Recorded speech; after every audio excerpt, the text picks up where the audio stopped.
नमस्कार मित्रांनो, जर कोणीतरी तुम्हाला विचारलं जगात सर्वात महाग गोष्ट कोणती, तर कदाचित तुम्ही म्हणाल सोने, हिरा किंवा पैसा. पण खरं तर आईवडिलांच्या डोळ्यात आलेल्या एका अश्रूची किंमत जगातल्या कोणत्याही गोष्टीपेक्षा मोठी असते.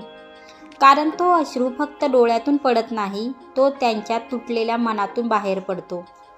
आजचा व्हिडिओ कोणाला घाबरवण्यासाठी नाही, तर प्रत्येक मुलाने एकदा तरी स्वतःकडे पाहण्यासाठी आहे. आपण लहान असतो, जेव्हा आपल्याला थोडासा ताप आला तरी आई रात्रभर जागी राहते. वडील स्वतःची चिंता बाजूला ठेवून डॉक्टरकडे धाव घेतात. आपण रडलो तर त्यांना झोप लागत नाही. पण जसजसे आपण मोठे होतो तसतसं सगळं बदलतं. करिअर, मित्र, मोबाईल, काम या सगळ्यांमध्ये आपण इतके व्यस्त होतो की आईवडिलांशी 5 मिनिटं बोलायलाही वेळ नसतो. कधीकधी रागाच्या भरात आपण काही शब्द बोलून जातो. तुम्हाला काहीच कळत नाही, माझ्या आयुष्यात पडू नका, मला एकटं सोडा. हे बोलताना फक्त काही सेकंद लागतात, पण हे शब्द आईवडिलांच्या मनात अनेक वर्षे जिवंत राहतात. काही आईवडील रडतात तर काही रडतही नाहीत. ते फक्त शांत होतात आणि कधीकधी ती शांतता अश्रूंपेक्षाही जास्त वेदनादायक असते. भारतीय संस्कृतीत एक गोष्ट वारंवार सांगितली जाते, देवाचा राग कदाचित सहन करता येईल, पण एका आईवडिलाच्या मनातील वेदना कधीच ओढावू नका.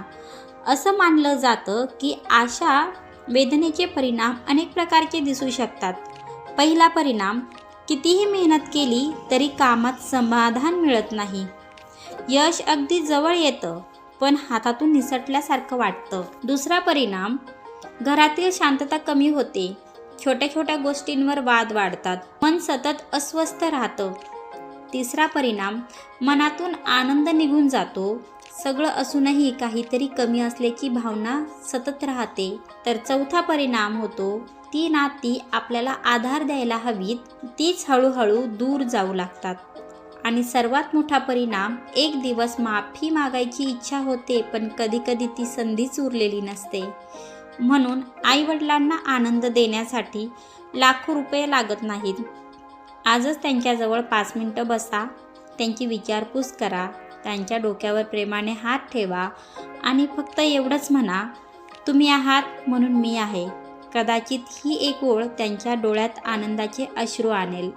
आणि लक्षात ठेवा, जगात प्रत्येक गोष्ट पुन्हा मिळू शकते, पण आईवडिलांसोबत घालवायची निघून गेलेली वेळ परत कधीच मिळत नाही. जर हा व्हिडिओ मनाला भिडला असेल तर प्रत्येक मुलापर्यंत नक्की पोहोचवा. आणि अशाच प्रेरणादायी व्हिडिओंसाठी यश मंत्र मराठी या चॅनेलला सबस्क्राईब करा.